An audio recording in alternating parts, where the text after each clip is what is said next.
সিপাহী জনতার ঐতিহাসিক বিপ্লবের মধ্য দিয়ে দেশের তৎকালীন রাজনীতির গতিধারা পাল্টে দিয়ে বহুদলীয় গণতন্ত্রের যাত্রা শুরু করেন সাবেক রাষ্ট্রপতি মেজর জেনারেল শহীদ জিয়াউর রহমান বলে জানিয়েছেন চট্টগ্রামের হাটহাজারী উপজেলার লাঙলমোড়া ইউনিয়নের আহ্বায়ক লায়ন সালাউদ্দিন।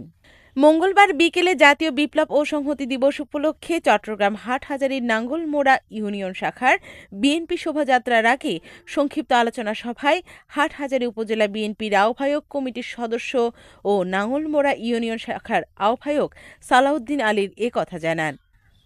এ সময় তার নেতৃত্বে বিএনপির অঙ্গ সংগঠনের নেতাকর্মীদের স্বতঃস্ফূর্ত অংশগ্রহণের মধ্য দিয়ে বর্ণাঢ্য র্যালি ও সমাবেশ অনুষ্ঠিত হয়।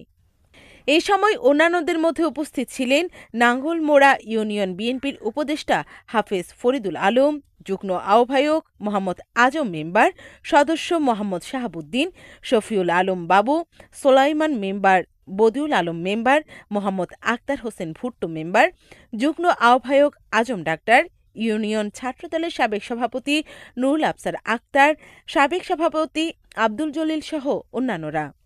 সংক্ষিপ্ত সমাবেশে লায়ন সালাউদ্দিন আলী বলেন, ১৯৭১ থেকে ২০২৩ পর্যন্ত দেশে যতবার সংকট এসেছে ততবার জিয়া পরিবার এগিয়ে এসেছে। ১৯৭১ সালে শহীদ প্রেসিডেন্ট জিয়াউর রহমান স্বাধীনতার ঘোষণার মধ্য দিয়ে পাকিস্তানি হানাদার বাহিনীর কাছ থেকে বাংলাদেশ নামক মানচিত্র ছিনিয়ে এনেছেন। বর্তমানে দেশ যখন গভীর সংকটে, সেখানে দেশ ও জাতিকে বাঁচাতে বীরদর্পে এগিয়ে এসেছেন দেশনায়ক তারেক রহমান।